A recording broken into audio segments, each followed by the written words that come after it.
আমি সবসময় লড়ছি এটার সাথে যে কিভাবে প্রত্যেক জেলায় জেলায় প্রত্যেক মুহূর্তে একটা করে নতুন খবর, নারী তার নিরাপত্তাহীনতায় ভুগছে, আশঙ্কায় ভুগছে।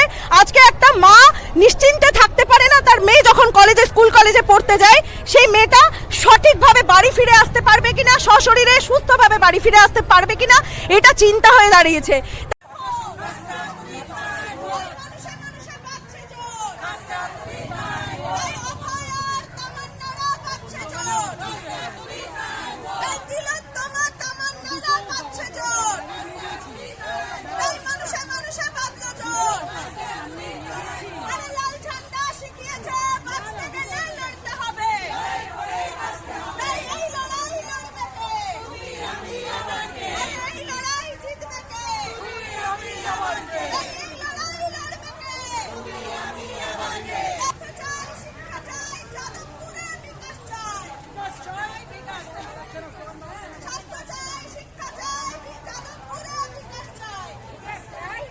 The left side is the right side.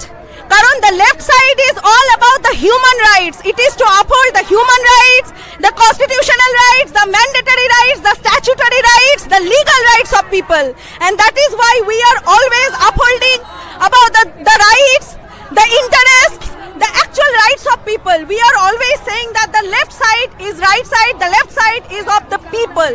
তো আমরা সব সময় মানবাধিকারের জন্য, মানুষের আইনি অধিকার, মানুষের ন্যায্য হক অর্থাৎ শ্রমিকের তার ঘামের দাম, কৃষকের ফসলের মূল্য, মহিলার সুরক্ষা, ছাত্র যুবর চাকরি, শিক্ষা এবং শিক্ষা শেষে কাজ, এই দাবিগুলো নিয়ে লড়াই করি। তাই আমরা বলবো এই বাংলায়, এই রবীন্দ্রনাথের বাংলায়, এই নজরুলের বাংলায়, এই রামমোহন বিদ্যাসাগরের বাংলায় সংস্কৃতির চাষ হোক, সভ্যতা ফিরুক, হাল ফিরুক, লাল ফিরুক।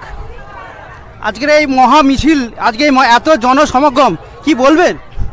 বলবো মানুষ সাড়া দিচ্ছে, মানুষ প্রত্যেকেই বুঝতে পারছে কোনটা ফুলের গন্ধে মেতে থাকার মনোরঞ্জন আর কোনটা ভুল পথ থেকে মূল পথে ফেরার বিকাশ রঞ্জন। পশ্চিমবঙ্গের নারী নিরাপত্তা নিয়ে কি বলবে?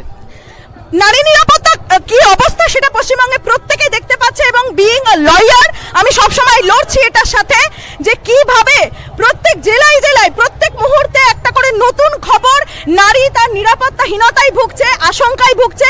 আজকে একটা মা নিশ্চিন্তে থাকতে পারে না, তার মেয়ে যখন স্কুল কলেজে পড়তে যায়, সেই মেয়েটা সঠিকভাবে বাড়ি ফিরে আসতে পারবে কিনা, সশরীরে সুস্থভাবে বাড়ি ফিরে আসতে পারবে কিনা, এটা চিন্তা হয়ে দাঁড়িয়েছে।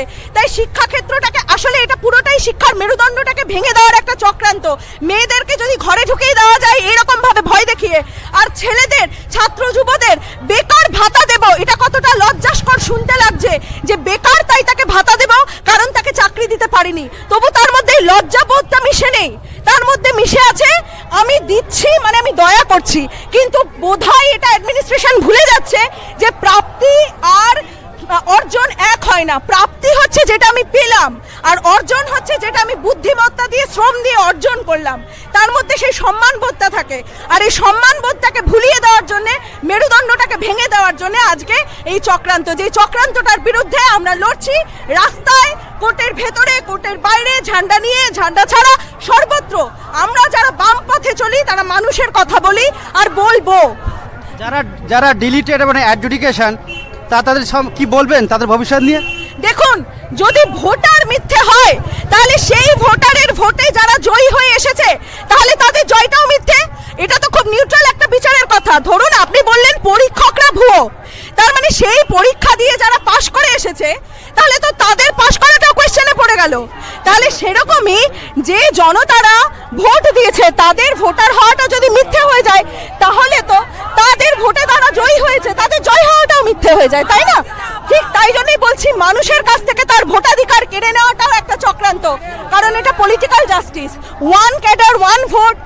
এই যে একটা আমাদের অধিকার, পলিটিক্যাল জাস্টিস, আমাদের তো constitution social justice, economic justice আর পলিটিক্যাল জাস্টিসের কথা বলে, সেই পলিটিক্যাল জাস্টিসটাকে আজকে প্রশ্নে ফেলে দেওয়া হয়েছে।